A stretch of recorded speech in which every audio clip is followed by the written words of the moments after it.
Hi, എല്ലാവർക്കും പുതിയ വീട്ടിലേക്ക് സ്വാഗതം. പലപ്പോഴും നമ്മൾ പറ്റിക്കപ്പെടാറുണ്ട്, അല്ലെങ്കിൽ പറ്റിക്കപ്പെട്ടുകൊണ്ടിരിക്കുന്നു. എങ്ങനെയാണ് നമ്മളിപ്പോൾ ഒരു പുതിയൊരു വണ്ടിയോ അല്ലെങ്കിൽ പഴയൊരു യൂസ്ഡ് വാഹനം നമ്മൾ വാങ്ങാനായിട്ട് പ്രീ ഓണഡ് ആയിട്ടുള്ള ഷോറൂമിൽ അല്ലെങ്കിൽ വേറെ ആളുടെ വീട്ടിൽ ചെന്ന് നമ്മൾ വാങ്ങുന്ന സമയത്ത് വണ്ടിക്ക് ഒരു പ്രോബ്ലം ഇല്ല. പക്ഷെ ആ വണ്ടി നമ്മൾ വീട്ടിലെത്തി കുറച്ച് ദിവസം കഴിഞ്ഞ് ഓടി കഴിയുമ്പോഴായിരിക്കും നമുക്ക് ആ കംപ്ലൈൻറ്റ് ഈ കംപ്ലൈൻറ്റ്, അല്ലെങ്കിൽ നമുക്ക് അതിൻ്റെ ഇലക്ട്രിക്കൽ സ്വിച്ചിൻ്റെ അവിടെ കംപ്ലൈൻറ്റുകൾ വരുന്നു, കിക്കർ അടിച്ചിട്ട് സ്റ്റാർട്ട് ആവണില്ല, സെൽഫ് അടിച്ചിട്ട് സ്റ്റാർട്ട് ആവണില്ല, അങ്ങനെ പല പ്രോബ്ലംസും. ഇങ്ങനെ കുറേ അധികം കംപ്ലൈൻറ്റുകൾ എനിക്ക് ഇൻസ്റ്റയിലും അതുപോലെ നമ്മുടെ വാട്സപ്പിലൊക്കെ മെസ്സേജുകൾ വരുന്നുണ്ട്. അതായത് എങ്ങനെയാണ് ഇതിനൊക്കെ അതിജീവിക്കുക, അല്ലെങ്കിൽ എങ്ങനെയാണ് നമുക്ക് മനസ്സിലാവണില്ല എങ്ങനെയാണത് നല്ലൊരു വാഹനം പോയിട്ട് എടുക്കേണ്ടതെന്ന്. അപ്പം ഞാൻ ഒരു വാഹനം എങ്ങനെയാണ് നമ്മുടെ ഒരു ഫ്രണ്ടിന് വാങ്ങി കൊടുക്കണം, അല്ലെങ്കിൽ നമ്മൾ എന്താണ് ഇന്ന കാര്യങ്ങൾ ശ്രദ്ധിച്ചു കഴിഞ്ഞിട്ടുണ്ടെങ്കിൽ നമുക്കൊരു വണ്ടി നല്ല രീതിയിൽ നമുക്ക് വലിയ പ്രോബ്ലംസ് ഇല്ലാണ്ട് നമുക്ക് എടുക്കാനായിട്ട് സാധിക്കും. അതെങ്ങനെയാണെന്നുള്ളതിനെ കുറിച്ചുള്ള ഒരു വീഡിയോ ആണ് ഞാൻ പറയാൻ പോകുന്നത്. അപ്പോൾ നമ്മൾ വീഡിയോയിലേക്ക് ഇറങ്ങുമ്പോൾ ഒരു കാര്യം പറയട്ടെ. നമ്മുടെ വീഡിയോ നിങ്ങൾ ഫസ്റ്റ് ടൈമായിട്ട് കാണുമെങ്കിൽ ജസ്റ്റ് ഒന്ന് സബ്സ്ക്രൈബ് ചെയ്യാൻ തൊട്ടപ്പുറത്തൊരു ബെല്ലൈക്കൺ ഉണ്ട്, അതിൽ ജസ്റ്റ് ഒന്ന് അപ്ലൈ ചെയ്ത് കഴിഞ്ഞിട്ടുണ്ടെങ്കിൽ ഞാൻ അപ്ലോഡ് ചെയ്യുന്ന വ്യത്യസ്തമായിട്ടുള്ള വീഡിയോസ് നിങ്ങൾക്ക് അപ്പോൾ തന്നെ നോട്ടിഫിക്കേഷൻ വരുന്നതാണ്. നിങ്ങൾ ഏതൊരു വണ്ടിയാണെങ്കിലും ഫസ്റ്റ് ടെസ്റ്റ് റൈഡ് അല്ല ചെയ്യേണ്ടത്, ഫസ്റ്റ് വണ്ടി കാണാൻ എങ്ങനെയുണ്ടെന്ന് നോക്കാം. ഇപ്പോൾ നമ്മൾ ഈ ഒരു വാഹനത്തിന് ഞാൻ ഓവറോൾ ലുക്ക് കാര്യങ്ങളൊക്കെ നോക്കണമെങ്കിൽ വലിയ സ്ക്രാച്ചസോ അതുപോലെ തന്നെ ഡെൻറ്റോ റീപെയിൻറ്റിങ്ങോ അങ്ങനത്തെ കാര്യങ്ങളൊന്നും ഞാൻ ഈ ഒരു വണ്ടിയിൽ ഞാൻ കണ്ടിട്ടില്ല. ഞാനിപ്പോൾ ഫുള്ള് ഞാൻ തറലിയെ ചെക്ക് ചെയ്തതാണ്, അപ്പോൾ അങ്ങനെയൊന്നും കാണാനില്ല. പക്ഷേ ഈ ഒരു സൈഡിലേക്ക് നോക്കി കഴിഞ്ഞപ്പോൾ ഇവിടുത്തെ സൈഡ് സ്ട്രക്ചർ ഉണ്ടല്ലോ, നമ്മുടെ ഇതിൻ്റെ ഒരു കവറിങ് ആയിട്ടുള്ള ഒരു സൈഡ് സ്ട്രക്ചറിൻ്റെ ഇവിടെ രണ്ട് പോർഷനിൽ ചെറുതായിട്ടൊന്ന് പൊട്ടിയിട്ടുണ്ട്. അതായത് ഞാൻ ഇവിടെ നോക്കി കഴിഞ്ഞപ്പോൾ ഇങ്ങനെ പൊട്ടലാണ് നമുക്ക് ആദ്യം കാണാൻ സാധിച്ചത്. പിന്നീട് ഞാൻ ഹാൻഡിൽ ബാറിന്റെ ഈ ഒരു എഡ്ജ് ഉണ്ടല്ലോ, നമ്മുടെ ബാറിന്റെ അവിടെ ചെറുതായിട്ട് കുഞ്ഞു സ്ക്രാച്ച് ഉണ്ട്. അതിന് എന്താ നമുക്ക് മീൻ ചെയ്യാന്നുള്ളതെന്ന് വെച്ചിട്ടുണ്ടെങ്കിൽ വണ്ടി ചെറുതായിട്ടൊന്ന് വീണിട്ടുണ്ട്. അതായത് വലിയ രീതിയിലുള്ള വീഴ്ചയല്ല, ചെറുതായിട്ടൊന്ന് വീണിട്ടുണ്ട്. വേറെ ഞാൻ നോക്കി അവിടെ ഇവിടെ ഒന്നും ഒരു വേറെ പ്രശ്നങ്ങളും കാര്യങ്ങളൊന്നും കണ്ടില്ല. ക്രാഷ് ഗാർഡ് അവിടെയൊക്കെ ചെറിയൊരു സ്ക്രാച്ചും കാര്യങ്ങളൊക്കെ ഉള്ളൂ. അപ്പം ഓവറോൾ ഞാൻ നോക്കി കഴിഞ്ഞപ്പോൾ ഞാൻ സാറ്റിസ്ഫൈഡ്. എനിക്ക് വലിയ പ്രശ്നങ്ങളൊന്നും ഈ ഒരു ഓവറോൾ ലുക്കിന്റെ ഭാഗത്തുനിന്ന് തോന്നിയില്ല. ഇത് നോക്കാൻ പോയത് നമ്മുടെ ടയറാണ്. അപ്പൊ ടയർ നോക്കി കഴിഞ്ഞപ്പോൾ ഫ്രണ്ടിൽ എടുക്കുന്ന ടൊളിൻസിന്റെ ഒക്കെ ടയറും അതുപോലെ നമ്മുടെ റിയർ സൈഡിൽ എടുക്കുന്ന അപ്പോളോയുടെ ടയറാണ്. ടയറിന്റെ കണ്ടീഷൻ നോക്കിയപ്പോൾ ഒരു 90% മേലെ നല്ല രീതിയിലുള്ള ട്രെഡുള്ള ആ ഒരു ടയറഞ്ഞ് കിട്ടുന്നത്. അപ്പൊ ടയറിന്റെ ഭാഗമൊക്കെ ഗുഡ് കണ്ടീഷനാണ്. നമുക്ക് വലിയ ഒരു സൈഡിലേക്ക് തേഞ്ഞ് പോവാൻ, സൈഡിൽ തേമാനൊക്കെ ഉണ്ടല്ലോ, അങ്ങനത്തെ ഒരു പരിപാടി, അണ്ണീവൺ ടയർ വേറെ അങ്ങനത്തെ കാര്യങ്ങളൊന്നുമില്ല. ഞാൻ അങ്ങനത്തെ കാര്യങ്ങളൊന്നും ഈ ഫ്രണ്ടിലും കണ്ടില്ല. അതുപോലെ തന്നെ റിയർ സൈഡിൽ നോക്കി കഴിഞ്ഞ് കഴിഞ്ഞപ്പോൾ റിയർ സൈഡിലും അങ്ങനത്തെ ഒരു ഇത് ഞാൻ കണ്ടിട്ടില്ല കേട്ടോ. അത് ടയറിന്റെ സെക്ഷൻ രണ്ടും ഓക്കെ ആണ്. അതായത് നമുക്ക് അത്യാവശ്യം നല്ല ക്വാളിറ്റി ഉള്ള ടയർ തന്നെ നമുക്ക് ഈ ഒരു വാഹനത്തിൽ നിന്ന് ലഭിക്കുന്നുണ്ട്. ഓവറോൾ ലുക്കിൽ തന്നെ നമ്മൾ നോക്കേണ്ട ഒരു കാര്യമാണ് നമ്മുടെ സീറ്റിന് വല്ല നമുക്കിങ്ങനെ കീറിയിട്ടുണ്ടോ, അല്ലെങ്കിൽ വല്ലവോട്ടിങ്ങനെ സ്ക്രാച്ച് ഉണ്ടോ, ഈ പൂച്ച മാറ്റി പോലെയൊക്കെ ഇതിലൊക്കെ ഇരിക്കേണ്ട അവിടെ ഓട്ട ഉണ്ടോ, അതൊക്കെ നമ്മൾ പ്രത്യേകം എടുത്ത് നോക്കാം. കാരണം ഇതിന് ഹോൾസ് അങ്ങനത്തെ കാര്യങ്ങളൊക്കെ ഉണ്ടെങ്കിൽ നമ്മൾ മഴയത്തൊക്കെ പോയി കഴിഞ്ഞാൽ വെള്ളം ഇങ്ങോട്ട് താഴ്ന്ന് ഇറങ്ങാനും അതുവഴി നമ്മുടെ മൂടൊക്കെ നിറയാനുള്ള ചാൻസ് ഉണ്ട്. അപ്പോൾ ഇതിൻ്റെ ഞാൻ നോക്കി കഴിഞ്ഞപ്പോൾ ഇതിന് വേറെ തരത്തിലുള്ള പ്രോബ്ലംസ് ഒന്നും ഇല്ല. അത്യാവശ്യം കുഴപ്പമില്ലാത്ത ആ ഒരു സീറ്റ്, നമ്മുടെ ഇതിൽ സ്റ്റോക്ക് ആയിട്ട് വരുന്ന സീറ്റ് ഇങ്ങനെ ഇതിൽ നിൽക്കണേ. സീറ്റിന്റെ പാട്ടിലും വേറെ തരത്തിലുള്ള പ്രോബ്ലംസും കാര്യങ്ങളൊന്നും കാണാൻ സാധിച്ചില്ല. അപ്പോൾ സീറ്റിന്റെ കാര്യം തന്നെ പറഞ്ഞപ്പോൾ ഒരു കാര്യം ഞാൻ പറയാം. ഈ ഒരു സാധനം നിങ്ങൾ കണ്ടിട്ടുണ്ടാവില്ല, 250 നിങ്ങൾ കണ്ടിട്ടുണ്ടാവില്ല. ഇതിന്റെ ഓണർ സെപ്പറേറ്റ് ആയിട്ട് വെച്ചതാട്ടോ ബാക്ക് റെസ്റ്റ്. ഓക്കെ, ഇനി നമ്മൾ നോക്കാൻ പോകുന്നത് അടുത്തത് ഇലക്ട്രിക്കൽ സെക്ഷനാണ്. ഓക്കെ, ഇലക്ട്രിക്കൽ സെക്ഷൻ ബാക്കി കാര്യങ്ങളൊക്കെ നോക്കാനുണ്ട്. അപ്പോൾ ഞാൻ ഫുൾ ഈ ഹാൻഡിൽ ബാറുമുള്ള സ്വിച്ചസ് നോക്കുന്നു, ലൈറ്റ് നോക്കുന്നു, ബാറ്ററിയുടെ പവർ, ഇതൊക്കെ ഇനി ചെക്ക് ചെയ്യാൻ പോവാണ്. അതാണ് നമ്മുടെ ഇലക്ട്രിക് സെക്ഷൻ വരുന്നത്. അപ്പോൾ നമ്മൾ ലൈറ്റുകളൊക്കെ ഒന്ന് ചെക്ക് ചെയ്യണം. ജസ്റ്റ് ഒന്ന് നമ്മൾ ആ ഒരു കീ സോക്കറ്റ് ഒന്ന് ജസ്റ്റ് ഒന്ന് ഓണാക്കണം. ഓണാക്കിയതിന് ശേഷം നമ്മൾ ലൈറ്റുകളൊക്കെ ജസ്റ്റ് ഒന്ന് നോക്കണം. അതിന് മുമ്പ് നമ്മൾ ജസ്റ്റ് ഒന്ന് സെൽഫ് അടിച്ച് നോക്കാം. സെൽഫ് അടിച്ചു. അപ്പോൾ ആ ലൈറ്റുകൾ നമ്മൾ ലൈറ്റ് വെച്ചിട്ട് ഓഫ് ചെയ്തു. ലൈറ്റുകളൊക്കെ വർക്ക് ചെയ്യുന്നുണ്ട്. അതേപോലെ നമ്മൾ ഇൻഡിക്കേഷൻ നോക്കുന്നു, ഹാർഡ് ലൈറ്റ് നോക്കുന്നു.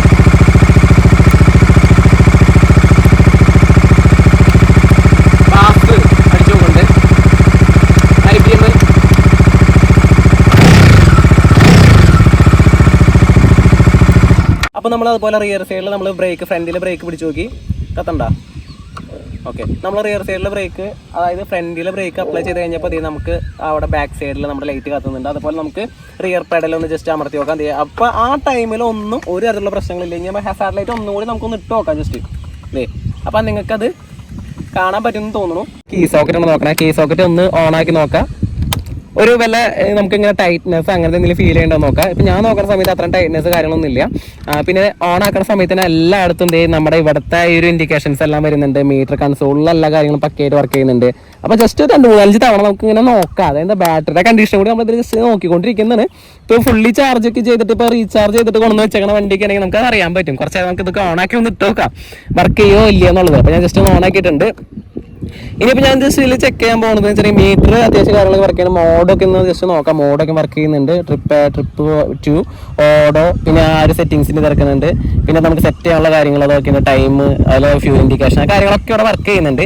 ഇനി നമുക്ക് സ്വിച്ച് കൺട്രോൾ നോക്കാം. സ്വിച്ച് കൺട്രോൾ നമ്മുടെ ഫസ്റ്റത്തെ കേസ് എന്ന് വെച്ചിട്ടുണ്ടെങ്കിൽ നമ്മുടെ എഞ്ചിൻ കിൽ സ്വിച്ച് ജസ്റ്റ് ഒന്ന് ഓണാക്കി.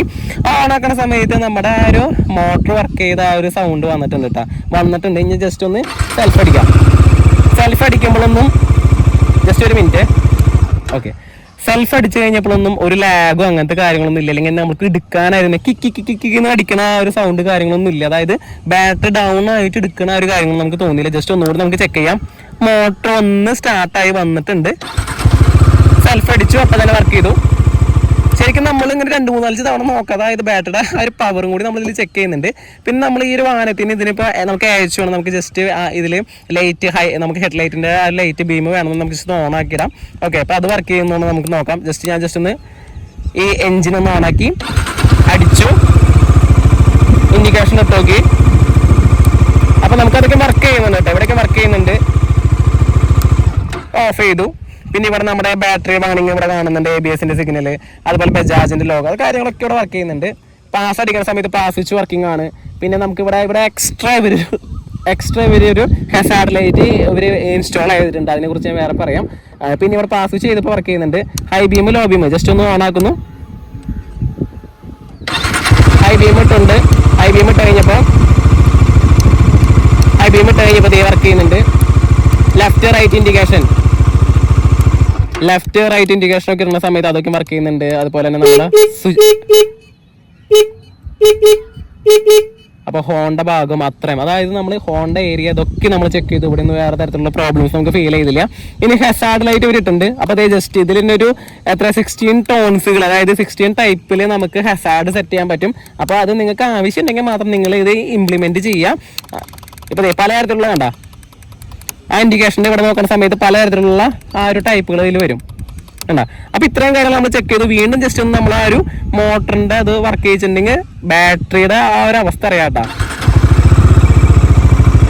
ഓക്കെ, അപ്പോൾ നമ്മൾ ഇലക്ട്രിക്കൽ സെക്ഷൻസ് ഒരുവിധം എല്ലാം നമ്മൾ നോക്കി. പിന്നെ ബാറ്ററി നല്ല രീതിയിൽ നമ്മൾ ചെക്ക് ചെയ്തിട്ടുണ്ട്. അതായത് കുറേ തവണ ഓഫ് ചെയ്ത് ഓണാക്കി നമ്മൾ സെൽഫൊക്കെ അടിച്ചു നോക്കി.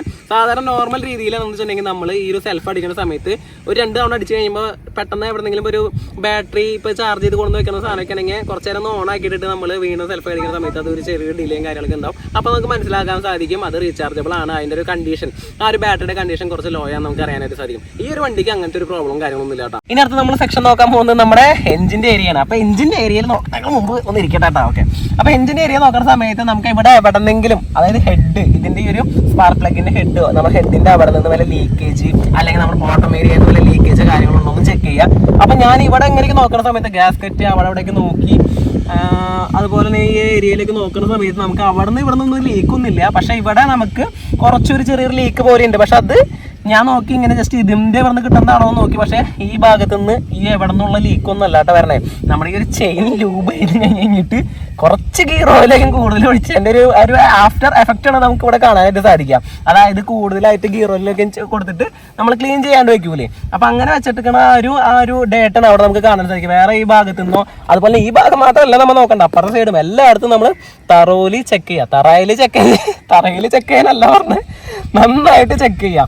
എങ്കിലാണ് നമുക്ക് ഇതിൻ്റെ എൻഡിങ്ങിൽ ഏതെങ്കിലും പാർട്ടിൽ നിന്ന് നമുക്ക് വല്ല ലീക്കോ അങ്ങനെ എന്തെങ്കിലും ഉണ്ടെങ്കിൽ അറിയാനായിട്ട് സാധിക്കുള്ളൂ. അപ്പോൾ എഞ്ചിനായിട്ട് ബന്ധപ്പെട്ട് തന്നെ നമ്മുടെ സ്വിങ്ങാമും നോക്കാം. അത് എഞ്ചിനായിട്ട് ബന്ധപ്പെട്ട് നമ്മുടെ എഞ്ചിൻ സ്വിങ്ങാമിൻ്റെ ആ ഒരു ഏരിയയൊക്കെ ഉണ്ടല്ലോ. അപ്പോൾ അവിടെയും ഈ പറഞ്ഞ പോലെ എന്തെങ്കിലും തരത്തിലുള്ള പ്രശ്നങ്ങളൊക്കെ ഉണ്ടാവും നോക്കാം. പിന്നെ വണ്ടി ഇടിച്ചിട്ടുണ്ടെങ്കിൽ നമ്മൾ ഡെൻറ്റ്, സ്ക്രാച്ച്, കാരണം ഈ ഏരിയയിലേക്കും അൺവാണ്ടഡ് വെൽഡൊക്കെ ഉണ്ടോ എന്ന് നോക്കാം. എപ്പോഴെങ്കിലൊക്കെ അൺവാണ്ടഡ് വെൽഡിങ് ഉണ്ടോ, അതുപോലെ റീപെയിന്റിംഗ് ഉണ്ടോ എന്നൊക്കെ ചെക്ക് ചെയ്തോളൂ കേട്ടോ. ഇനി നമ്മൾ ബ്രേക്ക് സിസ്റ്റത്തിന്റെ ഏരിയ നോക്കണമെങ്കിൽ ഞാൻ ബ്രേക്ക് സിസ്റ്റിന് തൊട്ടടുത്ത് തന്നെ ഇരിക്കുന്നുണ്ട്. അപ്പോൾ ഈ ബ്രേക്ക് സിസ്റ്റിന് തൊട്ടടുത്തിരിക്കാൻ കാരണം വെച്ചാൽ നിങ്ങൾക്ക് കുറച്ച് നല്ല രീതിയിൽ കാണാനാണ്. അപ്പം ഈ ഒരു ഡിസ്കിന്റെ ഇതിൽ നമ്മൾ ജസ്റ്റ് കൂടെ കൈ കൊണ്ട് ഇങ്ങനെ ജസ്റ്റ് ഇങ്ങനെ ഉരയ്ക്കുക. നമ്മുടെ കൈ കൊണ്ട് ഉരയ്ക്കുമ്പോൾ ഈ ഒരു ബെയറിംഗ് എന്ന് പറയുന്നത് ഈക്വൽ അല്ലാണ്ട് ഇങ്ങനെ നമ്മൾക്ക് ഇങ്ങനെ ഉരയ്ക്കുമ്പോൾ അല്ലെങ്കിൽ നമ്മൾ ജസ്റ്റ് ഇങ്ങനെ തടവണ സമയത്ത് നമുക്ക് മനസ്സിലാവും എവിടെയെങ്കിലും ഒരു ചെറുതായിട്ട് ഇങ്ങനെ ആ ഒരു ലൈൻസ് പൊന്തി നിൽക്കുക അല്ലെങ്കിൽ താന്ന് നിൽക്കുക, ഇങ്ങനെ നോക്കുന്ന സമയത്ത് അറിയാം.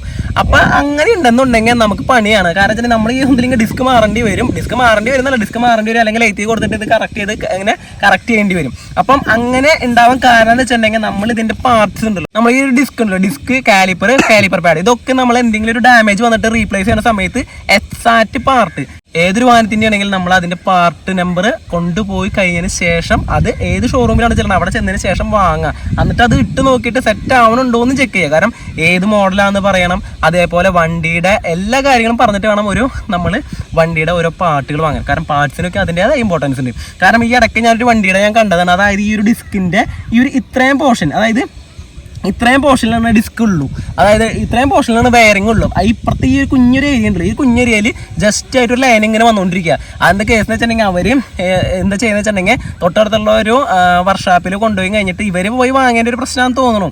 അവർ പോയി ഒരു ഡിസ്ക് പാഡ് വാങ്ങി, ആ പാഡ് വാങ്ങിയിട്ട് അവർ ഇട്ട് കഴിഞ്ഞ് കുറച്ചാൾ വണ്ടി ഓടിച്ചു കഴിഞ്ഞതിന് ശേഷം ഇവിടെ ചെറിയൊരു കട്ടങ്ങനെ പൊന്തിക്കുന്നതായിട്ട് കണ്ടത്. അതായത് അപ്പോഴാണ് അവർ ശ്രദ്ധിക്കണേ ഈ വാങ്ങിയിട്ടേക്കണ ആ പാഡ് ഈ ഒരു വണ്ടിയുടെ അല്ലാന്ന്, നമ്മുടെ ഈ വണ്ടിയുടെ അല്ല കേട്ടോ, അന്ന് അവർ വാങ്ങിയിട്ട് ആ ഒരു വണ്ടിയുടെ. ഓക്കെ, അപ്പോൾ നമ്മൾ അതൊന്ന് ചെക്ക് ചെയ്യാം. പിന്നെ ബ്രേക്കിങ് കാര്യങ്ങളൊക്കെ ഉണ്ടല്ലോ, ഇപ്പം ഞാനിവിടെ ഫ്രണ്ടിലെ ഏരിയയിൽ നോക്കി, ഇവിടെ പ്രശ്നമില്ല, റിയർ സൈഡിൽ ഞാൻ നോക്കിയായിരുന്നു, അപ്പോൾ അവിടെയും കുഴപ്പമൊന്നുമില്ല. പിന്നെ ബ്രേക്കിങ് എങ്ങനെയുണ്ടെന്നുള്ളത് വണ്ടി ഓടിക്കുന്ന സമയത്ത് നമുക്ക് അറിയാനായിട്ട് സാധിക്കുള്ളൂ. പിന്നെ കാലിപ്പറൊക്കെ ഇടയ്ക്കായി ഒന്ന് ക്ലീൻ ചെയ്ത് കഴിഞ്ഞിട്ട് കറക്റ്റായിട്ട് ഒന്ന് റീസെറ്റ് ചെയ്ത് വെക്കുക. ഇങ്ങനെ ചില സമയത്ത് ഇങ്ങനെ കിലി കിലി കിലി എന്നുള്ള സൗണ്ട് കാര്യങ്ങളൊക്കെ വരാനുള്ള ചാൻസ് ഉണ്ട്. അപ്പോൾ അങ്ങനെ കിലി കിലി എന്നുള്ള സൗണ്ട് ഒക്കെ ആണെങ്കിൽ ജസ്റ്റ് ഒന്ന് ക്ലീൻ ചെയ്തിട്ട് തിരിച്ച് വെക്കാനായിട്ട് ശ്രദ്ധിക്കുക. പിന്നെ ഈ ഒരു വണ്ടിയുടെ നമ്മൾ ഈ കൂളിംഗ് സിസ്റ്റം നോക്കണമെങ്കിൽ നമുക്ക് എയർ കൂളിംഗ് ഉണ്ട്, അതിൻ്റെ കൂട്ടത്തിൽ തന്നെ നമുക്ക് ഇവിടെ ലിക്വിഡ് കൂളിംഗ് ഉണ്ട്. അപ്പോൾ അങ്ങനെ ഉണ്ടാവുന്ന സമയത്ത് നമ്മൾ ഇതിൻ്റെ ആ ഒരു ലെവല്, കൂളൻ്റിൻ്റെ ഒക്കെ ലെവൽ മാക്സിമം ആണോ, അതല്ല ലീക്ക് ഉണ്ടോ എന്നൊക്കെ നമ്മൾ നോക്കാം. അപ്പോൾ ഈ ഒരു വാഹനത്തിൽ ഞാൻ നോക്കി കഴിഞ്ഞപ്പം ഇതിപ്പോൾ നമ്മൾ ചെരിച്ച വെച്ചേക്കണേ, പക്ഷെ നമ്മൾ എന്തൊരു കാര്യം നോക്കുന്ന സമയത്തും എങ്ങനെ നമ്മുടെ സർഫേസിൽ കറക്റ്റ് ആയിട്ട് സെൻറ്ററിലാക്കി വെച്ച് കഴിഞ്ഞിട്ട് നോക്കാം. അപ്പോഴാണ് നമുക്ക് ഇതിൻ്റെ ലെവലുകളൊക്കെ മനസ്സിലാക്കാനായിട്ട് സാധിക്കുള്ളൂ. അപ്പോൾ ഇതിൻ്റെ കൂളൻ്റിൻ്റെ ലെവൽ നമ്മൾ നോക്കുന്ന സമയത്ത് ഇത് മിനിമത്തിനോട് തൊട്ട് മേലെയാണ് നിൽക്കണത്. ഇതിപ്പോൾ സ്ട്രൈറ്റ് ആയിട്ട് വെച്ച് കഴിഞ്ഞാൽ അങ്ങനെ തന്നെ കാണാം. അതായത് ഈ മാക്സിമത്തിൽ എപ്പോഴും നമ്മൾ ആ ഒരു കൂളൻ്റ് ആയാലും എഞ്ചിൻ ഓയിൽ ആയാലും ഗിയർ ഓയിൽ ആയാലും എല്ലാം നമ്മൾ എപ്പോഴും മാക്സിമത്തിൽ തന്നെ മെയിൻറ്റെയിൻ ചെയ്യാനായിട്ട് ശ്രദ്ധിക്കും. ഇനി നമ്മൾ നോക്കാൻ പോകുന്നത് നമ്മുടെ സസ്പെൻഷൻ സിസ്റ്റംസ് ആണ്, അതായത് ഫ്രണ്ടിലത്തെയും റിയർ സൈഡിലെ സസ്പെൻഷൻ സിസ്റ്റം. ഫ്രണ്ടിൽ നമ്മൾ നോക്കുന്ന സമയത്ത് നമ്മൾ എപ്പോഴും നമ്മുടെ കൈ കൊണ്ട് ജസ്റ്റ് ഒന്ന് ഇങ്ങനെ മേലേക്ക് ഇങ്ങനെ ആക്കി നോക്കുക. അപ്പോൾ ആക്കുന്ന സമയത്ത് നമുക്ക് ചെറുതായിട്ട് എവിടെയെങ്കിലും ഓയിലിൻ്റെ പ്രസൻസ് കണ്ടു കഴിഞ്ഞിട്ടുണ്ടെങ്കിൽ നിങ്ങൾക്ക് മനസ്സിലാക്കാം അത് എവിടെന്നെങ്കിലും ഒരു പണി കിട്ടിയിട്ടുണ്ടെന്ന്. ചില സമയത്ത് നമുക്ക് ഒന്നും കാണില്ല, ചെറുതായിട്ട് വണ്ടി പോകുന്ന സമയത്ത് ചെറുതായിട്ട് ഒരു റൗണ്ട് റിങ് പോലെ നമുക്ക് ഫീൽ ചെയ്യും. അങ്ങനെ റിങ് പോലെ നമുക്ക് ഫീൽ ചെയ്യുന്നുണ്ടെങ്കിൽ നമ്മൾ ചെയ്യേണ്ട കാര്യം എന്ന് വെച്ചിട്ടുണ്ടെങ്കിൽ അതും ആ ഒരു ഇവിടുത്തെ ഇങ്ങനെ വാഷുകളൊക്കെ ഉണ്ട്, നമുക്ക് സ്പ്രിങ്ങുകൾ കാര്യങ്ങളൊക്കെ ഉണ്ടാവും. ഈ ഒരു റിങ്ങുകൾ, ആ റിങ്ങുകൾക്കൊക്കെ എന്തെങ്കിലും ചെറിയ ഡാമേജസോ അങ്ങനെ ഇപ്പോൾ കുറേ വർഷങ്ങളൊക്കെ ആയിട്ടുള്ള വണ്ടിയാണെങ്കിൽ ആ ഒരു സ്പ്രിങ്ങോ വാഷിനൊക്കെ എന്തെങ്കിലും ചെറിയ കംപ്ലൈൻറ്റ് ഉണ്ടായിട്ടായിരിക്കാം ആ ഒരു ലീക്ക് ഉണ്ടാവണം. അപ്പോൾ അത് മാറ്റി കഴിഞ്ഞാൽ അത് ശരിയാവും. അപ്പം ഇവിടുത്തെ ഈ നമ്മുടെ ഈ ഫ്രണ്ടിലത്തെ ഫോർക്കിലേക്കൊക്കെ നോക്കുന്ന സമയത്ത് അല്ലെങ്കിൽ സസ്പെൻഷനിലേക്ക് നോക്കുമ്പോൾ നമുക്ക് ഇതിന്ന് നമുക്ക് വേറെ പ്രോബ്ലംസ് ഒന്നും കണ്ടില്ല. നമുക്ക് റിയർ സൈഡിൽ വരുന്ന ഇവിടെ മൾട്ടി സ്റ്റെപ്പ് അഡ്ജസ്റ്റബിൾ ആയിട്ടുള്ള സസ്പെൻഷനാണ് വരുന്നത്. ഇവിടെ നമുക്ക് പ്രത്യേക തരത്തിലുള്ള ആ ഒരു ലീക്കോ അല്ലെങ്കിൽ വേറെ തരത്തിലുള്ള കാര്യങ്ങളൊന്നും കാണാൻ പറ്റില്ല. മെയിൻ കാണാൻ പറ്റാത്തത് ഇവിടുത്തെ ഇത്രയും ഏരിയ നമുക്ക് കാണാൻ പറ്റുള്ളൂ, ബാക്കിയൊക്കെ ഇതിൻ്റെ ഉള്ളിലാണ്. ഇനി ഇതിൻ്റെ വർക്കിങ്ങും കാര്യങ്ങളൊക്കെ എങ്ങനെയുണ്ടെന്നുള്ളത് നമുക്ക് വണ്ടി ഓടിക്കുമ്പോഴാണ് അറിയാൻ പറ്റുക. നല്ല രീതിയിൽ വർക്ക് ചെയ്യുന്നുണ്ടോ അത് അങ്ങനെ മോശമാണെന്നൊക്കെ ഉള്ളത് അപ്പോൾ അറിയാൻ പറ്റുള്ളൂ. ഞാൻ എന്തുകൊണ്ടാണ് ഈ ടൈം ചൂസ് ചെയ്യാൻ വെച്ചിട്ടുണ്ടെങ്കിൽ ഇപ്പോൾ ഏകദേശം ഒരു 6:30-ക്ക് ശേഷമാണ് ഞാനിപ്പോൾ ഒരു ടൈം ചൂസ് ചെയ്തതാണ്. ഒന്നിലും നിങ്ങൾ വണ്ടി എടുക്കാൻ പോണത് ഒരു 10 മണിക്ക് മുമ്പ് പോവുക, അല്ലാന്നുണ്ടെങ്കിൽ നിങ്ങൾ ഒരു ഉച്ചതിരിഞ്ഞ് ഒരു 5 മണിക്ക് ശേഷം ഇറങ്ങാൻ ശ്രദ്ധിക്കുക. കാരണം നമുക്ക് ഇതിൻ്റെ ലൈറ്റ് അതുപോലെ തന്നെ വേറെ സാധനം കൂടി ഞാൻ കാണിച്ചു തരാം. ലൈറ്റ് നമുക്ക് മസ്റ്റായിട്ട് അറിയണമല്ലോ, ലൈറ്റ് വർക്ക് ചെയ്യണോ കാര്യങ്ങളൊക്കെ വർക്ക് ചെയ്യണോ നമുക്ക് നോക്കണം. പിന്നെ അത്യാവശ്യം കുഴപ്പമില്ലാത്ത രീതിയിൽ ഓവറോൾ ലുക്ക് നമുക്ക് നോക്കണം. ഇനി നമ്മൾ ചെക്ക് ചെയ്യാൻ പോകണമെന്ന് വെച്ചിട്ടുണ്ടെങ്കിൽ നമ്മുടെ എഞ്ചിനൊന്നും നമ്മൾ സ്റ്റാർട്ട് ചെയ്തിട്ട് നമ്മൾ അപ്പുറത്തെ പോലെ ഒരു പരിപാടി ഒപ്പിക്കാനാണ് പോണേ. അപ്പോൾ നിങ്ങൾക്ക് ജസ്റ്റ് നമുക്ക് അപ്പുറത്ത് ഞാൻ കാണിച്ചു തരാം. ജസ്റ്റ് എഞ്ചിൻ ഒന്ന് സ്റ്റാർട്ട് ചെയ്യുന്നുണ്ട്.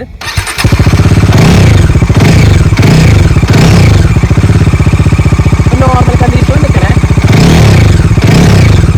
അപ്പോൾ ഇപ്പോഴും ഇത് വർക്കിംഗ് ആണ്. ഞാൻ ജസ്റ്റ് ഒന്ന് ഓഫ് ചെയ്തിട്ട് ഞാൻ കാര്യം പറയാം. ഇപ്പം നിങ്ങൾക്ക് ഒന്നും കാണാനില്ലല്ലോ, ജസ്റ്റ് ഓഫ് ചെയ്തിട്ട് പറയാം. ഞാൻ ജസ്റ്റ് ഒന്ന് ഓഫ് ചെയ്തിട്ടുണ്ട്. അതായത് ഇപ്പം നമ്മൾ ഈ ഒരു ടൈമിൽ നമുക്ക് ഈ വണ്ടി സ്റ്റാർട്ട് ചെയ്ത് കഴിഞ്ഞപ്പോൾ നമുക്ക് ഇപ്പോഴും ഒന്നും കാണാനില്ല. വണ്ടി സ്റ്റാർട്ട് ചെയ്തപ്പോഴും ഒരു തരത്തിലുള്ള സ്മോക്കോ കാര്യങ്ങളോ ഒന്നും നമുക്ക് ഇതിന് കാണാൻ പറ്റില്ല. പ്രധാനമായിട്ടും 2 തരത്തിലുള്ള സ്മോക്കാണ് ഇതിനുള്ളിൽ നിന്ന് നമുക്ക് കിട്ടാൻ ചാൻസ് കൂടുതൽ വണ്ടിക്ക് ഒരു പണി വരണമെങ്കിൽ. ഒന്നാമത്തെ വൈറ്റ് സ്മോക്ക് വന്നിട്ടുണ്ടെങ്കിൽ ആ വണ്ടി എടുക്കാണ്ടിരിക്കുന്നതായിരിക്കും നല്ലത്. കാരണം ചെറുതായിട്ട് എഞ്ചിൻ പണി കാര്യങ്ങളൊക്കെ വന്ന് തുടങ്ങിയ ഒരു വണ്ടിയാണ് വൈറ്റ് സ്മോക്ക് ഉള്ള ഒരു വണ്ടി എന്നുള്ള ചെറുതായിട്ട് ഇട്ടായി അങ്ങനെ ചെറുതായിട്ട് പറഞ്ഞുള്ളൂ. പക്ഷേ ഈ വണ്ടിയുടെ ഉള്ളിൽ നിന്ന് അങ്ങനെ വന്നിട്ടില്ല. പിന്നെ നമുക്ക് വരുന്നതാണ് ബ്ലാക്ക് സ്മോക്ക്. അതായത് നമ്മുടെ എയർ ഫിൽറ്ററൊക്കെ ചേഞ്ച് ചെയ്യാനായിട്ടുണ്ട്. അതായത് നമുക്ക് പ്രൈമറി എയർ ഫിൽറ്റർ ഉണ്ടാവും, ചില വണ്ടികൾ നമുക്ക് സെക്കൻഡറി എയർ ഫിൽറ്റർ ഉണ്ടാവും. അപ്പോൾ ആ 2 എയർ ഫിൽറ്ററുകളും നമുക്ക് ചേഞ്ച് ചെയ്യാറായിട്ടുണ്ടെന്നുള്ളൊരു സിമ്പിളാണ് നമുക്കൊരു ബ്ലാക്ക് സ്മോക്ക്. നമ്മൾ വലിയ ലോറിയുടെയൊക്കെ പുറകിൽ നിന്ന് ഇങ്ങനെ കുമുകുമാന്ന് പറഞ്ഞിട്ടുള്ള സാധനങ്ങൾ എയർ ഇങ്ങനെ ബുമ്മ മേലേക്ക് പോകാറില്ലേ, അതന്നെ സാധനം. അതായത് നമ്മുടെ എയർ ഫിൽറ്റർ ചേഞ്ച് ചെയ്യാറായിട്ടുണ്ട്. അപ്പോൾ ഇപ്പോൾ നമുക്ക് ഇതിനുള്ളിൽ നിന്ന് എയർ ഫിൽറ്റർ കാര്യങ്ങളൊന്നും നമ്മൾ ഇതിൻ്റെ മാറ്റേണ്ടതായിട്ട് ഇല്ല. കാരണം വെച്ചാൽ ഇവിടെ ഇപ്പോൾ നോക്കുന്ന സമയത്ത് നമുക്ക് വേറെ സ്മോക്ക് കാര്യങ്ങളൊന്നും ഇല്ല. പിന്നെ ഇവിടെ ചെറുതായിട്ടൊരു തരി കാര്യങ്ങളൊക്കെ ഉണ്ട്. അപ്പോൾ അതെന്ന് വെച്ചിട്ടുണ്ടെങ്കിൽ നോർമലാണ്. എന്നിരുന്നു കഴിഞ്ഞാൽ ഞാൻ ഇതിൻ്റെ ഒരു ഓണറിൻ്റെ അടുത്തത് ഇപ്പം ഞാൻ വാങ്ങണമെന്നുണ്ടെങ്കിൽ എന്തായാലും ഞാൻ ഇതിൻ്റെ എയർ ഫിൽറ്റർ ഞാൻ ചേഞ്ച് ചെയ്യും, പുക വന്നില്ലെങ്കിൽ കൂടെ. അപ്പോൾ നമ്മൾ ഈ ഒരു വാഹനം വൈകുന്നേരം എടുത്തതിൻ്റെ ഒരു റീസൺ പറഞ്ഞായിരുന്നു, അതായത് സ്മോക്കിൻ്റെ കേസ്. ബ്ലാക്ക് സ്മോക്ക് വരാന്നുണ്ടെങ്കിൽ നമ്മൾ എയർ ഫിൽറ്റർ മാറണം, വൈറ്റ് സ്മോക്ക് ആണെങ്കിൽ ആ വണ്ടി എടുക്കാണ്ടിരിക്കുന്നതായിരിക്കും നല്ലത്. ഓക്കെ, വേറെ തരത്തിലുള്ള പുകയും കാര്യങ്ങളൊന്നും ഇല്ലെങ്കിൽ നമുക്ക് ആ വണ്ടി എടുക്കാൻ വേറെ പ്രശ്നങ്ങളൊന്നുമില്ല. പിന്നെ ഞാൻ ഈ ഒരു വാഹനത്തിൽ കണ്ടൊരു കാര്യമാണ്, ഇതിൽ ലൂബ് ആണ്ടിന് സംക്രാന്തിക്കൊക്കെ ചെയ്യണമെന്നുള്ളത് എനിക്ക് തോന്നി. കാരണം ഇതിൻ്റെ ഒരു ഏരിയ കണ്ടിട്ട് അവിടെയൊക്കെ നല്ല രീതിയിൽ നമുക്ക് ആ ഒരു ഡേറ്റ് കാര്യങ്ങളൊക്കെ ഫീൽ ചെയ്യുന്നുണ്ടെങ്കിലും ഇവിടെ അത്യാവശ്യം നല്ല രീതിയിൽ ഡേറ്റ് ഉണ്ട്, അതായത് ലൂബിംഗ് ഒക്കെ ചെറുതായിട്ട് കുറവുണ്ട്. ഈ ഒരു ഭാഗം നോക്കണ സമയത്ത് ഞാൻ അത്രയ്ക്ക് ഒരു സാറ്റിസ്ഫൈഡ് അല്ല, കാരണം ഇച്ചിരി നല്ല രീതിയിൽ ഡേറ്റും കാര്യങ്ങളൊക്കെ ഉണ്ട്. അതൊന്ന് ക്ലീൻ ചെയ്ത് കഴിഞ്ഞിട്ടുണ്ടെങ്കിൽ അതും ആ ഏരിയ സെറ്റ് ആവും. വേറെ പ്രോബ്ലംസ് ഒന്നും ഈ ഒരു ഏരിയയിൽ നിന്ന് എനിക്ക് നോക്കിയിട്ട് കാണാനില്ല. പിന്നെ ഇവിടെയും സ്ക്രാച്ചസോ അതുപോലെ ചെറിയ ഡെൻറ്റോ അല്ലെങ്കിൽ വേറെ തരത്തിലുള്ള കാര്യങ്ങളൊന്നും കണ്ടില്ല. വേറെ റീപെയിൻറ്റിങ് അങ്ങനെ സ്ക്രാച്ച് അങ്ങനത്തെ കാര്യങ്ങളൊന്നും അവിടെ കണ്ടിട്ടില്ല കേട്ടോ. നോർമലി നമുക്കറിയാലോ, നമ്മുടെ ഏതൊരു വാഹനം അല്ലെങ്കിൽ ഏതൊരു മെഷീൻ ആണെങ്കിലും അതിൽ നമുക്ക് ഗ്രീസ്, ഓയിൽ, ഈ സാധനങ്ങളൊക്കെ ഒഴിച്ചുകൂടാതെ പറ്റാത്ത സാധനങ്ങളാണ്. ഇവിടെ എന്ന് വെച്ചിട്ടുണ്ടെങ്കിൽ നമുക്കറിയാം ചെയിനാണ്, ചെയിൻ ചെറിയ മെഷീൻ പാടാണ്. അപ്പോൾ ഇവിടെയൊക്കെ അത്യാവശ്യം നല്ല രീതിയിൽ എപ്പോഴും ലൂബ് ആയിട്ടിരിക്കണം, അതായത് നല്ല രീതിയിൽ നമുക്ക് ചെയിൻ ലൂബ് ചെയ്തുകൊണ്ടിരിക്കണം. ഇവിടെ ഇപ്പോൾ എന്താ ഉണ്ടായിരിക്കണം എന്ന് വെച്ചിട്ടുണ്ടെങ്കിൽ ചെയിൻ ലൂബ് ചെയ്തിട്ടുണ്ടെങ്കിൽ കൂടി നമ്മൾ പുറത്തുള്ള ഒന്നാമത് നമുക്ക് സെമി കവേഡ് അല്ലെങ്കിൽ ഒരു കവേഡ് ആയിട്ടുള്ള ഒരു ചെയിൻ കവറാണ്. അപ്പോൾ പുറത്തുള്ള പൊടി ഡേറ്റ് മുഴുവൻ നമ്മൾ വന്ന് പറ്റി പിടിച്ചിരിക്കും. അപ്പോൾ നമ്മൾ എന്താണ് ഇങ്ങനെ ഡേറ്റ് ഒക്കെ ആയി കഴിഞ്ഞിട്ടുണ്ടെങ്കിൽ നമ്മൾ എന്ത് ചെയ്യുക, ഒരു 2 ആഴ്ച കൂടുമ്പോൾ അല്ലെങ്കിൽ 3 ആഴ്ച കൂടുമ്പോൾ ജസ്റ്റ് ഒന്ന് ക്ലീൻ ചെയ്ത് കഴിഞ്ഞിട്ട് ഒന്നല്ലെങ്കിൽ നമുക്ക് ഡേറ്റിൻ്റെ ആ ഒരു ഇതനുസരിച്ച് കഴിഞ്ഞിട്ട് ക്ലീൻ ചെയ്യേണ്ടതാണെങ്കിൽ ക്ലീൻ ചെയ്യുക, അല്ലെങ്കിൽ ജസ്റ്റ് ലൂബ് ചെയ്താൽ മതി എന്നുണ്ടെങ്കിൽ ലൂബ് ചെയ്യാം. ഞാൻ എപ്പോഴും പറയാം, അത്യാവശ്യം ഇങ്ങനത്തെ ഡേറ്റ് ഒക്കെ ആയിട്ടുണ്ടെങ്കിൽ ക്ലീൻ ചെയ്തിട്ട് ലൂബ് ചെയ്യാനാ പറയാം. ഇനിയിപ്പോൾ ലൂബ് ചെയ്യാനായിട്ട് ഇപ്പോൾ ഇല്ലെങ്കിൽ നമ്മുടെ 90 ഗിയർ ഓയിൽ ഉണ്ടല്ലോ, അത് നമുക്കത് യൂസ് ചെയ്താലും മതി. ഞാനത് പലരും ഓരോരുത്തരും ഓപ്ഷനാണ് കേട്ടോ, നമുക്കിപ്പോൾ ഏത് യൂസ് ചെയ്യണമെന്നുള്ളതൊക്കെ നമ്മുടെ ഓരോരുത്തരും പ്രയോറിറ്റി അതനുസരിച്ചിട്ട് യൂസ് ചെയ്യാം. ഇനി അടുത്തൊരു പോയിന്റാണ് നമ്മുടെ ഡോക്യുമെന്റ്സ് എന്ന് വെച്ചിട്ടുണ്ടെങ്കിൽ പ്രധാനമായിട്ട് നമ്മുടെ RC, അതുപോലെ PC, പിന്നെ അതുകൂടാണ്ട് നമ്മുടെ ഇൻഷുറൻസ്. ഓക്കെ, ഈ RC വെച്ചിട്ടുണ്ടെങ്കിൽ രജിസ്ട്രേഷൻ സർട്ടിഫിക്കറ്റ്, PC നമ്മുടെ പൊല്യൂഷൻ സർട്ടിഫിക്കറ്റ്, ഇൻഷുറൻസ്. അപ്പോൾ ഇതിൽ ഇൻഷുറൻസ് അതുപോലെ ഇൻഷുറൻസ് ഒക്കെ പക്കയായിട്ട് ചെക്ക് ചെയ്യാം കേട്ടോ. കാരണം നമ്മളെ ഈ ഒരു ഓണറിൻ്റെ പേര് ഞാൻ അതിലുള്ളതെന്ന് നോക്കാം. അതുപോലെ ഇൻഷുറൻസ് വല്ലതും ക്ലെയിം ചെയ്തിട്ടുണ്ടോ കാര്യങ്ങളൊക്കെ നമുക്ക് ജസ്റ്റ് ഇന്നത്തെ കാലത്ത് ഒരു വണ്ടിയുടെ നമ്പർ അടിച്ചു കഴിഞ്ഞിട്ട് നമുക്ക് സൈറ്റിൽ പരിവാഹൻ സൈറ്റിൽ കയറി കഴിഞ്ഞാൽ നമുക്ക് അത്യാവശ്യം നല്ല കാര്യങ്ങളൊക്കെ അതിൻ്റെ ഫുൾ ഡീറ്റെയിൽസും കാര്യങ്ങളും വരും.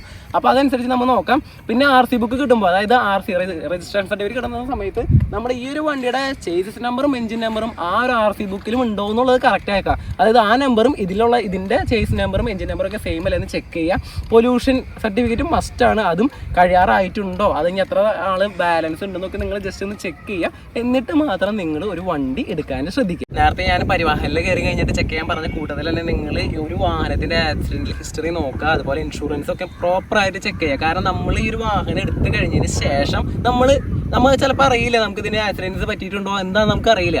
അപ്പോൾ നമ്മളിത് എടുത്ത് തിരിച്ച് കൊടുക്കാൻ നേരത്തേക്കും എന്തെങ്കിലും കാരണവശാൽ നമുക്കൊരു വണ്ടി കൊടുക്കേണ്ടതായിട്ട് വന്നു, അന്ന് വല്ല തലവേദനകളൊക്കെ ഉണ്ടാവണക്കൾ എത്രയോ നല്ലതാണ് നമ്മൾ ഇതിൻ്റെ ഈ വാഹനത്തിൽ ആ ഒരു രജിസ്ട്രേഷൻ നമ്പർ കാര്യങ്ങളൊക്കെ അടിച്ച് കഴിഞ്ഞിട്ടുണ്ടെങ്കിൽ നമുക്ക് സുഖമായിട്ട് ഇതിൻ്റെ ഫുൾ ഡീറ്റെയിൽസ് നമുക്ക് കിട്ടും. അപ്പോൾ അതനുസരിച്ചിട്ട് നമുക്ക് അറിയാൻ സാധിക്കും ഈ ഒരു വണ്ടിക്ക് വല്ല ആക്സിഡൻറ്റ് ഹിസ്റ്ററി ഉണ്ടോ, അതുപോലെ ഞാൻ നേരത്തെ പറഞ്ഞല്ലോ ഡെൻസ്, അതുപോലെ തന്നെ നമ്മുടെ പെയിൻ്റൊക്കെ പോയിട്ടുണ്ടോ, അല്ലെങ്കിൽ റീപെയിൻറ്റ് ചെയ്തിട്ടുണ്ടോ, അല്ലെങ്കിൽ അൺവാണ്ടഡ് ആയിട്ട് വെൽഡൊക്കെ ചെയ്തിട്ടുണ്ടോ, അതൊക്കെ ഇങ്ങനെ ചെയ്തിട്ടൊക്കെ ഉണ്ടെങ്കിൽ നമുക്ക് മനസ്സിലാക്കാം ഈ വണ്ടി വീണിട്ടുണ്ട്, അതുപോലെ തന്നെ ചെറിയ ആക്സിഡൻറ്റ് പറ്റിയിട്ടുണ്ടെന്ന് മനസ്സിലാക്കാൻ സാധിക്കും. ഇനി അടുത്ത പോയിന്റ് എന്ന് പറയുന്നത് നമ്മുടെ കിലോമീറ്റർ. അതായത് ഈ ഒരു വാഹനത്തിന്റെ കിലോമീറ്റർ നോക്കണമെങ്കിൽ 17,244 കിലോമീറ്റർ ആയിട്ടുണ്ട്. അതൊരു നോർമൽ ആയിട്ടുള്ള ഒരു കിലോമീറ്റർ, കാരണം 2 വർഷം കൊണ്ടാണ് ഈ ഒരു 17,244 കിലോമീറ്റർ അയക്കണത്. കണ്ടോ, നിങ്ങൾക്ക് കാണാൻ സാധിക്കുന്നു തോന്നുന്നു 17,244. ഓക്കെ, അപ്പം നമുക്ക് ഈ ഒരു വണ്ടിയുടെ ലുക്കും അതുപോലെ തന്നെ ആ ഒരു കിലോമീറ്റർ വെച്ച് നോക്കുന്ന സമയത്ത് നമുക്ക് ഓക്കെയാണ്, കുഴപ്പമില്ല. ചില വണ്ടിയുടെ നമുക്ക് ഒരു 3 വർഷമായിട്ട് അത് ഓടിയേക്കുന്നത് ചിലപ്പോൾ 1,000-2,000 കിലോമീറ്റർ ഒക്കെ ആണെങ്കിൽ നമ്മൾ അതൊന്ന് ക്രോസ് ചെക്ക് ചെയ്യുക. ചിലപ്പോൾ ചില വാഹനങ്ങൾ അങ്ങനെ ഉണ്ടാവും. കാരണം ഈ ഒരു വണ്ടി എടുത്തിട്ട് നമ്മൾ പുറത്തൊക്കെ പോയിട്ട് ചിലപ്പോൾ ഇവിടെ ഓടിക്കാൻ ആൾക്കാരില്ലാണ്ടാവുമ്പോൾ ചിലപ്പോൾ നമ്മൾ 1,000 കിലോമീറ്റർ 2,000 കിലോമീറ്റർ ഓടിക്കുന്ന അവസ്ഥയ്ക്ക് ഉണ്ട്. ഇപ്പോൾ എൻ്റെ ഒരു ഫ്രണ്ടിൻ്റെ കാർ എടുത്തിട്ട് അങ്ങനെ ഇങ്ങനെ, കാരണം അവൻ വണ്ടി എടുത്തു വന്നിട്ട് അവനൊരു പോക്ക് പോയി, ഇപ്പോൾ വന്നു കഴിഞ്ഞിട്ട് ആ കൂടി 3,000 കിലോമീറ്റർ ഓടിയുള്ളൂ, വണ്ടി എടുത്തിട്ട് 2 കൊല്ലമായിട്ടുണ്ട്.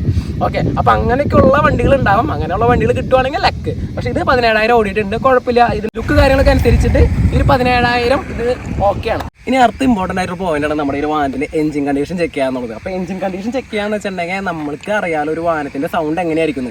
അപ്പോൾ നമ്മളിതിങ്ങനെ ചെക്ക് ചെയ്യുന്ന സമയത്ത് അൺവാണ്ടഡ് ആയിട്ടുള്ള സൗണ്ടുകൾ, അതായത് എന്തെങ്കിലും ഒരു മണി അടിക്കുന്ന പോലത്തെ സൗണ്ട്, അല്ലെങ്കിൽ എന്താ പറയുക ഒരു നോർമൽ കണ്ടീഷൻ അല്ലാത്ത എന്തെങ്കിലും ഒരു സൗണ്ട് നമുക്ക് കേൾക്കാൻ സാധിക്കും. അങ്ങനെ കേൾക്കാൻ സാധിക്കുന്നുണ്ടെങ്കിൽ അത് എവിടെ നിന്നാണെന്നുള്ളതൊക്കെ നമ്മൾ കണ്ടുപിടിക്കണം. എന്നിട്ട് കണ്ടുപിടിച്ചിട്ട് അവിടുത്തെ പറയാം എന്തിൻ്റെയാണെന്നുള്ളത്. അതൊക്കെ റെക്ടിഫൈ ചെയ്ത് അവർ തരുന്നുണ്ടെങ്കിൽ നമുക്ക് ആ വണ്ടി എടുക്കാം, അല്ലാന്നുണ്ടെങ്കിൽ നമ്മൾ ആ വണ്ടി വിടുന്നതായിരിക്കും നല്ലത്. നമ്മളപ്പോൾ ഈ ഒരു വണ്ടിയുടെ എഞ്ചിൻ കണ്ടീഷൻ നമ്മൾ ചെക്ക് ചെയ്യണം. അപ്പോൾ ചെക്ക് ചെയ്യുന്ന സമയത്ത് ഒരു കാര്യം പറയാം, ജസ്റ്റ് നിങ്ങൾ സ്റ്റാർട്ടാക്കിയാൽ മാത്രം പോരാ, ജസ്റ്റ് ഒന്ന് ത്രോട്ട്ലിംഗ് ഒക്കെ ഒന്ന് കൊടുത്തു നോക്കാം. ഞാൻ ജസ്റ്റ് ഒന്ന് സ്റ്റാർട്ടാക്കണേ. എഞ്ചിൻ ആ പമ്പ് വർക്ക് ചെയ്തിട്ടുണ്ട്, സെൽഫ് അടിക്കുന്നു. അപ്പോൾ ഇത് ആ നോർമൽ കണ്ടീഷനിലാണ്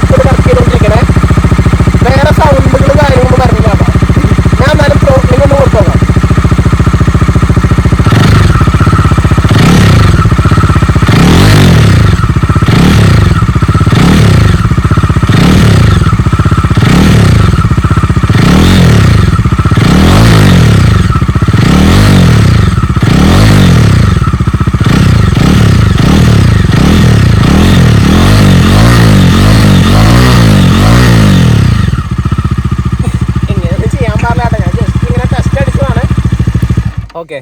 അപ്പം ഞാൻ അങ്ങനെ നോക്കി കഴിഞ്ഞപ്പോഴും ഇതിന് വേറെ, അതായത് എഞ്ചിൻ്റെ സൗണ്ട് അല്ലാണ്ട് വേറെ തരത്തിലുള്ള, അതായത് വേറെ ഈ ടാപ്പറ്റ് അടിക്കുന്ന സൗണ്ട് അങ്ങനത്തെ കാര്യങ്ങളൊന്നും ഇതിന് കേട്ടിട്ടില്ല. അതായത് ഇതിൻ്റെ എഞ്ചിൻ വേറെ കുഴപ്പങ്ങളും കാര്യങ്ങളൊന്നും ഇല്ല കേട്ടോ. അപ്പോൾ അത്യാവശ്യം നല്ല കുഴപ്പമില്ലാത്തൊരു ഗുഡ് കണ്ടീഷനുള്ള ഒരു എഞ്ചിനാണ് നമുക്ക് കിട്ടിയേക്കണേ. ഇനി ബാക്കിത്തെ വിശേഷങ്ങളൊക്കെ ഇതിൻ്റെ ഗിയർ ഷിഫ്റ്റിംഗ് എങ്ങനെയുണ്ട്, ക്ലച്ച് പിടിക്കുമ്പോൾ എങ്ങനെയുണ്ട്, ബ്രേക്ക് എങ്ങനെയുണ്ട്, ഷിഫ്റ്റേഴ്സ് എങ്ങനെയുണ്ട്, അതായത് ബാക്കിയുള്ള കാര്യങ്ങൾ, അതുപോലെ നമുക്കൊരു വീൽ അലൈൻമെൻറ്റ് എങ്ങനെയുണ്ട്, നമ്മുടെ സിസ്റ്റം ബ്രേക്കിംഗ് സിസ്റ്റത്തിനെ പോലെ തന്നെ നമുക്ക് സസ്പെൻഷൻ സിസ്റ്റം ഇതൊക്കെ എങ്ങനെയുണ്ടെന്ന് നമുക്ക് ടെസ്റ്റ് റൈഡിൽ കൂടെ നമുക്ക് മനസ്സിലാക്കാൻ സാധിക്കും. അപ്പോൾ ഇനി നമ്മുടെ മോസ്റ്റ് ഇമ്പോർട്ടൻ്റ് ആയിട്ടുള്ള പോയിന്റ്, ഞാൻ ഫസ്റ്റ് ടൈം തന്നെ നിങ്ങളുടെ അടുത്ത് പറഞ്ഞിട്ടുണ്ടായിരുന്നു, അതായത് നമ്മൾ ഫസ്റ്റ് തന്നെ ഒരു വണ്ടി ചെന്ന് ടെസ്റ്റ് റൈഡ് ചെയ്ത് എടുക്കരുത്. അങ്ങനെ എടുത്തു കഴിഞ്ഞാൽ ചിലപ്പോൾ നമുക്ക് വണ്ടി ഓടിച്ച ആ ഒരു റൈഡിങ് കംഫർട്ടൊക്കെ നമുക്ക് ഇഷ്ടപ്പെട്ടിട്ടുണ്ടെങ്കിൽ പിന്നെ നമുക്ക് ബാക്കിയുള്ള കാര്യങ്ങളൊന്നും നമ്മൾ ശ്രദ്ധിക്കില്ല. അപ്പോൾ നമ്മൾ പ്രധാനമായിട്ടും നോക്കേണ്ടത് ഏറ്റവും ലാസ്റ്റാണ് ടെസ്റ്റ് റൈഡ് ചെയ്യേണ്ടത്. അപ്പോൾ ടെസ്റ്റ് റൈഡ് ചെയ്യുമ്പോൾ ഒരു കാര്യം ഞാൻ പറയാം, നമ്മൾ ഇങ്ങനത്തെ ഒരു ഹാഫ് സൈസ്ഡ് ഹെൽമെറ്റ് എടുക്കാനായിട്ട് ശ്രദ്ധിക്കാം. ഹാഫ് സൈസ്ഡ് ഹെൽമെറ്റ് എടുക്കും വേണം, വെറുതെ വെച്ചാൽ പോരാ, നല്ല രീതിയിൽ ഇങ്ങനെ വെക്കുക, നല്ല രീതിയിൽ ടൈറ്റ് ചെയ്ത് വെക്കുക. നമ്മളെപ്പോഴും ഒരു വണ്ടി ഓടിക്കുന്ന സമയത്തും നമ്മൾ റൈഡിങ് ഗിയേഴ്സ് മസ്റ്റായിട്ട് ധരിക്കണം. അതിപ്പോൾ ഈ ഒരു ഞാൻ ഏതെങ്കിലും ഒരു വീഡിയോയിൽ ഞാൻ വെക്കാൻ മറന്നു കഴിഞ്ഞാൽ പോലും അത് അത്ര ഇമ്പോർട്ടൻ്റ് ആയിട്ടുള്ള കാര്യമാണ്. നിങ്ങൾ എന്തായാലും ഒരു ഹെൽമെറ്റ് വെക്കാൻ ടെസ്റ്റ് റൈഡ് എന്നല്ല, വണ്ടി എടുത്തിട്ട് പുറത്തേക്ക് പോകരുത്. ഞാൻ ഇത് ഓടിച്ചതിൻ്റെ എക്സ്പീരിയൻസ് ആണ് ഞാൻ അവിടെ വന്നിട്ട് ഷെയർ ചെയ്യണേ.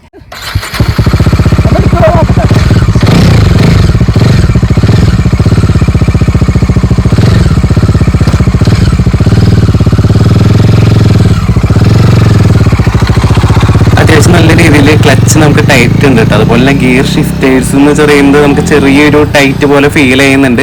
ലൂബ് ചെയ്ത് കഴിഞ്ഞിട്ടുണ്ടെങ്കിൽ നമുക്കത് റെഡി ആവുന്നതാണ്. പിന്നെ നമ്മളിപ്പോൾ ഈ ഷൂട്ട് ചെയ്തുകൊണ്ടിരിക്കുന്ന ഈ പ്ലേസിൽ നിന്ന് നമ്മളൊന്ന് പുറത്തേക്ക് ഇവിടെ എന്ന് പറയുന്നത് അത്യാവശ്യം നല്ലൊരു റഫായിട്ടുള്ള ഏരിയയാണ്. നമുക്ക് ചരലുണ്ട്, അതുപോലെ ചെറിയ ഇങ്ങനെ പാറകളൊക്കെ ഉണ്ട്. നമ്മളിപ്പോൾ അവിടെ നിന്ന് പതുക്കെ നമ്മൾ ഇവിടെ നിന്ന് ജസ്റ്റ് ഒന്ന് നമ്മൾ ഹൈവേയിലേക്ക് കയറണം. അപ്പോൾ ഇത് പോക്കറ്റ് റോഡാട്ടോ. അപ്പോൾ പോക്കറ്റ് റോഡിൽ നിന്ന് നമ്മൾ ജസ്റ്റ് ഒന്ന് മാറണം. അപ്പോൾ എനിക്കൊരു കാര്യം ഫസ്റ്റ് തന്നെ പറയാനുണ്ട്, നമ്മളിത് ഫസ്റ്റ് ടൈമായിട്ട് വണ്ടി ഓടിക്കുകയാണെന്നുണ്ടെങ്കിൽ നിങ്ങൾ ഈ ഒരു വാഹനമായിട്ട് ഒന്ന് കുറച്ച് 2-3 ദിവസം ഒന്ന് നോക്കി ഇവരൊന്ന് മെരുക്കിയിട്ട് മാത്രം എടുത്ത് പുറത്തേക്ക് ഇറങ്ങാം. കാരണം ഒരു 156 സെഗ്മെന്റിൽ വണ്ടി എടുക്കുന്ന ഒരാൾ പെട്ടെന്ന് ഇതിലേക്ക് വന്നു കഴിഞ്ഞിട്ടുണ്ടെങ്കിൽ അത് ചെറിയൊരു വ്യത്യാസം ഉണ്ടാവും. പിന്നെ അതുപോലെ തന്നെ നിങ്ങൾക്ക് അറിയില്ല, പെർഫോമൻസിൻ്റെ കാര്യത്തിൽ ഡോമി 250 ആയാലും 400 ആണെങ്കിലും ഒരു രക്ഷയില്ല കേട്ടോ. ഗിയറൊക്കെ ഇടുമ്പോഴേക്കും കയറി പോകുമ്പോൾ നിങ്ങൾക്ക് ഇങ്ങനെ കാണാനായിട്ട് സാധിക്കുന്നുണ്ട്. എനിക്ക് ക്ലച്ചിൻ്റെ ഭാഗം കുറച്ച് ടൈറ്റായിട്ട് ഫീൽ ചെയ്യുന്നുണ്ട്. അതുപോലെ ഗിയർ ഷിഫ്റ്റ് ചെയ്യുമ്പോൾ എന്തോ ചെറിയൊരു ടൈറ്റ് ഫീൽ ചെയ്യുന്നുണ്ട്. പിന്നെ ആക്സിലേറ്ററിൻ്റെ അവിടെയും വലിയൊരു പിടുത്തമല്ല, നല്ല ചെറിയൊരു ഇത് എനിക്ക് ഫീൽ ചെയ്യുന്നുണ്ട്, അതായത് ചെറുതായിട്ടൊരു പിടുത്തം പോലെ. പിന്നെ ബ്രേക്കിങ്ങിൻ്റെ കാര്യം നോക്കുകയാണെന്നുണ്ടെങ്കിൽ ബ്രേക്കിങ് ഒരു നമുക്കറിയാമല്ലോ, എഞ്ചിൻ ബ്രേക്കിംഗ് ആണ് മോസ്റ്റ്ലി നമ്മുടെ ഈ ഒരു വാഹനങ്ങളൊക്കെ നമുക്ക് കാണാനായിട്ട് സാധിക്കാം. ഏറ്റവും കൂടുതൽ നമുക്ക് ബ്രേക്കിംഗ് കിട്ടുന്നത് ഫ്രണ്ട് പോർഷനിൽ നിന്നും പിന്നെ റിയർ സൈഡിൽ നിന്ന് 30% അത്രയ്ക്കും പ്രതീക്ഷിച്ചാൽ മതി. പിന്നെ അതുപോലെ തന്നെ നമുക്ക് സസ്പെൻഷൻ നോക്കുകയാണെങ്കിൽ എനിക്ക് വലിയ തരത്തിലുള്ള കുഴപ്പങ്ങളൊന്നും ഇല്ല. എങ്കിൽ തന്നെ നമ്മുടെ റിയർ സൈഡിൽ ഇരിക്കുന്ന അല്ലെങ്കിൽ ഫീൽ ചെയ്യുന്ന അതൊരു പ്രോബ്ലം ഉണ്ട്. കാരണം വെച്ചിട്ടുണ്ടെങ്കിൽ നല്ല രീതിയിലുള്ള അടി നമുക്ക് റിയർ സൈഡിൽ നിന്ന് കിട്ടുന്നുണ്ട്. അപ്പോൾ അതൊക്കെ കുറച്ച് ഇതുണ്ട്. അപ്പോൾ നമുക്ക് അതൊക്കെ അഡ്ജസ്റ്റ് ചെയ്യാൻ നമുക്ക് സസ്പെൻഷൻ നമുക്ക് റിയർ സൈഡിൽ കിട്ടുന്ന നമുക്ക് മൾട്ടി സ്റ്റെപ്പ് അഡ്ജസ്റ്റബിൾ ആയ സസ്പെൻഷനാണ്. അപ്പോൾ അത് നമുക്ക് നമ്മുടേതായ ആ ഒരു ലെവൽ അനുസരിച്ച് നമുക്ക് അഡ്ജസ്റ്റ് ചെയ്യാവുന്നതാണ്. അതുപോലെ നമ്മുടെ ടയറിലെ പ്രഷറിൻ്റെ ഇൻഡെക്സ് അത് നമ്മൾ അഡ്ജസ്റ്റ് ചെയ്ത് ചെയ്യുക. നമ്മുടെ ഇഷ്ടം എങ്ങനെയാണ് അതനുസരിച്ചിട്ട് കറക്റ്റ് ചെയ്ത് വെക്കാൻ ശ്രദ്ധിക്കുക. പിന്നെ നമുക്ക് ബാലൻസിങ് വീൽ അലൈൻമെൻറ്റിലെ കാര്യങ്ങളൊന്നും വേറെ പ്രോബ്ലംസ് ഒന്നും ഇല്ല. നമ്മൾ ജസ്റ്റ് ഒന്ന് കൈയൊക്കെ എടുക്കുമ്പോഴായാലും നമുക്ക് വേറെ തരത്തിലുള്ള പ്രോബ്ലംസ് കാര്യങ്ങളൊന്നും കിട്ടിയിട്ടില്ല. നല്ല രീതിയിൽ സ്മൂത്ത് ആയിട്ട് വണ്ടി നമുക്ക് ഓടിക്കാൻ പറ്റുന്നുണ്ട്. ഈ ഒരു വൈബ്രേഷൻ നമ്മുടെ കൈമിൽ കിട്ടുന്ന അടി, അതുപോലെ തന്നെ സസ്പെൻഷൻ സിസ്റ്റത്തിൻ്റെ അവിടെ നിന്ന് ചെറിയൊരു ഇത്, അതുപോലെ നമ്മുടെ ബ്രേക്കിങ്, അതൊക്കെ ഒന്ന് ജസ്റ്റ് ഒന്ന് നോക്കി കഴിഞ്ഞിട്ടുണ്ടെങ്കിൽ ഓക്കെയാണ് നമ്മുടെ ഈ പുലിക്കോട്ട്.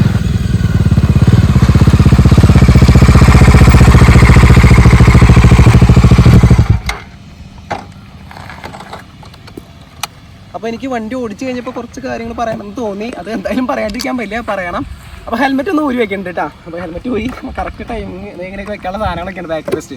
അപ്പം എനിക്ക് പറയാനുള്ള കാര്യം വെച്ചിട്ടുണ്ടെങ്കിൽ ഫസ്റ്റ് നമ്മൾ എപ്പോഴും ഒരു വണ്ടി എടുത്തിട്ടുണ്ടെങ്കിൽ ഇതിൽ നൈട്രജൻ അടിക്കാൻ ശ്രദ്ധിക്കുക. അതായത് നമുക്ക് ടയറിൽ നൈട്രജൻ വിത്ത് നല്ല രീതിയിൽ ഏതാണ് എയർ ഇൻഡെക്സ് പറയണത്, കമ്പനി അവകാശപ്പെടുന്ന എയർ ഇൻഡെക്സ് ഏതാണ്, അതിനേക്കാൾ ഒരു പോയിന്റ് കുറവടിക്കുക. അപ്പോൾ നമുക്ക് വണ്ടി ഓടിക്കുമ്പോൾ ചെറിയ വൈബ്രേഷൻസ് ആ കാര്യങ്ങളൊക്കെ പോയി കിട്ടും. അപ്പോൾ ഇതിൽ ഇച്ചിരി നമ്മുടെ ടയറിലുള്ള എയർ കുറച്ച് കൂടുതലാണെന്ന് എനിക്ക് തോന്നി. ആ ചെറിയൊരു വൈബ്രേഷൻ കൈമിക്ക് വരുന്നുണ്ടായിരുന്നു. അപ്പോൾ അത് ഫ്രണ്ടിൽ നിന്നുണ്ടായിരുന്നു, റിയർ സൈഡിൽ നിന്നുണ്ടായിരുന്നു. പിന്നെ എൻ്റെ വെയിറ്റ് അറിയാലോ നിങ്ങൾക്ക്, വലിയ വെയിറ്റും കാര്യങ്ങളൊന്നും ഇല്ല. അപ്പം ഇത് ഓടിച്ചാർന്ന വ്യക്തി വെച്ചിട്ടുണ്ടെങ്കിൽ അത്യാവശ്യം നല്ല വെയിറ്റ് ഉള്ള ഒരു വ്യക്തിയാണ്. അപ്പം ആളെ സംബന്ധിച്ച് വലിയ വിഷയം ഉണ്ടാവില്ല. പക്ഷെ എന്നെ സംബന്ധിച്ച് എനിക്ക് അതൊരു വെയിറ്റിൻ്റെ ഒരു പ്രോബ്ലം ഉള്ളത് കൊണ്ട് എനിക്ക് ആ ഒരു ചെറിയൊരു വൈബ്രേഷൻ കാര്യങ്ങളൊക്കെ വന്നിട്ടുണ്ടായിരുന്നു കേട്ടോ. പിന്നെന്ന് വെച്ചിട്ടുണ്ടെങ്കിൽ ഗിയർ ഷിഫ്റ്റിംഗ് ചെയ്യണ സമയത്ത് ചില സമയത്ത് അത്ര അങ്ങോട്ട് സ്മൂത്തായിട്ട് എനിക്ക് ഫീൽ ചെയ്തില്ല. അതുപോലെ ക്ലച്ച് ഇച്ചിരി ടഫായിട്ട് എനിക്ക് തോന്നി. ടഫ് എന്ന് വെച്ചിട്ടുണ്ടെങ്കിൽ ഭയങ്കര റഫായിട്ടല്ല ഉദ്ദേശിച്ചത്, ഇങ്ങനെ പിടിക്കുമ്പോൾ ഒരു ചെറുതായിട്ട് ഒരു ചെറിയൊരു ഇത് കണ്ടോ അവിടെ ഇവിടെ പിടിക്കുന്ന സമയത്ത് ചെറുതായിട്ട് ഒരു ലൂബ് ചെയ്യാത്തതിൻ്റെ ഒരു പ്രശ്നം മാത്രമാണ് എനിക്ക് ഫീൽ ചെയ്തേക്കണേ. റിയർ സൈഡും ഫ്രണ്ട് സൈഡിലും ബ്രേക്ക് സിസ്റ്റത്തിനെ കുറിച്ച് പറയണമെന്നുണ്ടെങ്കിൽ എന്താ പറയുക, ബ്രേക്ക് കിട്ടണമെന്നുണ്ടെങ്കിൽ കിട്ടുന്നുണ്ട്. റിയർ സൈഡിലെ ബ്രേക്കിംഗ് നമ്മൾ നോക്കിക്കഴിഞ്ഞപ്പം നമ്മൾ സാധാ നോർമലായിട്ട് നമ്മൾ ബ്രേക്ക് ചെയ്യണമെന്നുണ്ടെങ്കിൽ അത്യാവശ്യം നല്ല രീതിയിൽ ചവിട്ടിയിട്ട് തന്നെ നിർത്താൻ ശ്രദ്ധിക്കാം. മിക്കവാറും എല്ലാവരും ഈ ഡോമിനാർ ഏത് വണ്ടി ഇച്ചിരി പവർ കൂടി ഒരു 150cc കൂടുതലുള്ള ഒരു വണ്ടി എടുക്കുന്ന സമയത്ത് എഞ്ചിൻ ബ്രേക്കിംഗ് കൂടി നിങ്ങളൊന്ന് ശീലിക്കുക. അതായത് നമുക്ക് ബ്രേക്ക് ഇല്ലെങ്കിൽ നമ്മുടെ എഞ്ചിൻ ബ്രേക്കിംഗ് കൊണ്ട് നമുക്ക് വണ്ടി നിർത്താനായിട്ട് സാധിക്കണം. എനിക്ക് ഇവിടെ ഫ്രണ്ട് ബ്രേക്കിൻ്റെ ഒരു ലിവർ കുറച്ച് ഹാർഡായിട്ട് ഫീൽ ചെയ്തിട്ടുണ്ട്. അതുപോലെ റിയർ സൈഡിൽ ബ്രേക്ക് പിടിക്കുന്ന സമയത്ത് നമ്മൾ അത്യാവശ്യം സ്പീഡിലേക്ക് പോയിട്ട് പിടിക്കണമെങ്കിൽ നമ്മൾ എഞ്ചിൻ ബ്രേക്ക് യൂസ് ചെയ്യുക, അല്ലാന്നുണ്ടെങ്കിൽ നമുക്ക് ബാക്കിൽ കിട്ടാൻ ചാൻസ് ഇച്ചിരി കുറവാണ്. ഓക്കെ, അപ്പോൾ അതാണ് ബ്രേക്കിംഗ് സിസ്റ്റത്തിൻ്റെ കാര്യം പറയാണ്ടായി. പിന്നെ സസ്പെൻഷനെ കുറിച്ച് ഞാൻ പറഞ്ഞല്ലോ. പിന്നെ എനിക്ക് സീറ്റ് എനിക്ക് അത്രയ്ക്കും ഒരു കോൺഫിഡൻസ് തരുന്ന ഒരു സീറ്റായിട്ട് എനിക്ക് തോന്നിയില്ല. അതായത് ഈ റിയർ സൈഡിൽ നമ്മുടെ സീറ്റ് ഉണ്ടല്ലോ, അപ്പം ഞാനിവിടെ ഇരുന്ന് ഓടിക്കണോ എനിക്ക് നല്ല കംഫർട്ട് ആയിരിക്കും. പക്ഷേ റിയർ സൈഡിൽ ഇരിക്കുന്ന ആളുടെ തണ്ടലൊക്കെ ചെറുതായിട്ട് ഇങ്ങനെ കിടുകിടുകിടുന്ന് വളരെ ചാൻസ് ഉണ്ട്. അതായത് ഇച്ചിരി ഹാർഡായിട്ട് തോന്നി ഇവിടെ ഈ ഒരു ഏരിയ കേട്ടോ, ഇതിനെ കമ്പയർ ചെയ്യുമ്പോൾ. അതായത് ഇവിടെ നമുക്ക് മോണോഷോക്ക് വരുന്നുണ്ട്, പക്ഷേ ഇവിടെ എന്ന് വെച്ചിട്ടുണ്ടെങ്കിൽ മോണോഷോക്കിൻ്റെ ഒരു എൻ്റെ തന്നെയുള്ള ഇവിടെയും വരുന്നത്. പക്ഷേ ഇവിടെ ഇച്ചിരി ഹാർഡായിട്ട് നമുക്ക് ഫീൽ ചെയ്യുന്നുണ്ട് കേട്ടോ. അപ്പോൾ അതൊന്ന് ജസ്റ്റ് ഒന്ന് മനസ്സിൽ വയ്ക്കാം. അപ്പോൾ സസ്പെൻഷൻ്റെ കാര്യത്തിൽ ഫ്രണ്ടിൽ നമുക്ക് കുറച്ചുകൂടി ആ എയറൊക്കെ അഡ്ജസ്റ്റ് ചെയ്ത് ഒന്നുകൂടി നമ്മൾ അഡ്ജസ്റ്റ് ചെയ്താൽ സെറ്റാവും. പിന്നെ ഇവിടെ നമ്മൾ ഈ ഒരു മൾട്ടി സ്റ്റെപ്പ് അഡ്ജസ്റ്റബിൾ ആയിട്ടുള്ള ഷോക്ക് അബ്സോർബർ വന്നേക്കണം. അപ്പോൾ നമ്മളത് അഡ്ജസ്റ്റ് ചെയ്തിട്ടുണ്ടെങ്കിൽ ചിലപ്പോൾ ഈ ഒരു സസ്പെൻഷൻ്റെ കേസൊക്കെ റെഡി ആവുന്നതായിരിക്കും. ഇനി എഞ്ചിൻ സൈഡിനെ കുറിച്ച് പറയുകയാണെന്നുണ്ടെങ്കിൽ എനിക്ക് ഒന്നും പറയാനില്ല എന്ന് ഞാൻ പറയില്ല. നമ്മുടെ ഡോമിനാർ 400നെ അപേക്ഷിച്ച് കമ്പയർ ചെയ്യുമ്പോൾ ഒരു നിസ്സാരം ഒരു 100-100 ചില്ലായിരം രൂപ cc-യുടെ ആ ഒരു വ്യത്യാസം ഉണ്ടല്ലോ. അപ്പോൾ അത് ഇവിടെ നമുക്ക് ഉണ്ട്. പക്ഷെ എന്നിരുന്നു കഴിഞ്ഞാലും ഒരു 150cc വണ്ടി ഓടിച്ചിട്ട് ആണ് നമ്മൾ 250ക്ക് പോകണമെന്നുണ്ടെങ്കിൽ അതിന് നല്ലൊരു ഡിഫറൻസ് നിങ്ങൾക്ക് ഫീൽ ചെയ്യും. ഓക്കെ, അപ്പം ഒരു 150cc വരെ വണ്ടി ഓടിച്ചേക്കുന്ന ഒരാളാണ് പെട്ടെന്ന് ചെന്ന് കഴിഞ്ഞിട്ട് 250 എടുക്കുമ്പോൾ ഞാൻ ഒരു കാര്യം പറയാണ്, നിങ്ങൾ ഒരു കുറച്ച് ദിവസം ഒരു ആഴ്ച 2 ആഴ്ചക്ക് ഒന്ന് ഓടിച്ച് ഇതിനൊന്ന് നമ്മൾ എങ്ങനെയാണ് ഓടിക്കണേന്നൊക്കെ ഒന്ന് പഠിച്ചതിന് ശേഷം നിങ്ങൾ വണ്ടി എടുത്തത് പുറത്തേക്ക് ഇറങ്ങാം. വേറെ ഒന്നും കൊണ്ടല്ല, ചെറുതായിട്ട് നമ്മുടെ കയ്യിൽ നിൽക്കാൻ ഇച്ചിരി ബുദ്ധിമുട്ട്. അതായത് 150cc ഓടിച്ചിട്ടുള്ള ഒരാൾ 250ലേക്ക് കിടക്കുമ്പോൾ ഓക്കെ, ഇനിയിപ്പോൾ 250 ഓടിക്കുന്ന ആൾ 400ലേക്ക് പോകുമ്പോൾ അങ്ങനെ ചെറിയൊരു വ്യത്യാസം ഉണ്ടാവും. അതായത് നമ്മളൊന്ന് ജസ്റ്റ് ഒന്ന് ഇവനായിട്ടൊന്ന് സെറ്റായി വരണം. പിന്നെ വേറെ കേസ് വെച്ചിട്ടുണ്ടെങ്കിൽ ഇതിൻ്റെ വെയിറ്റ് ആണ്.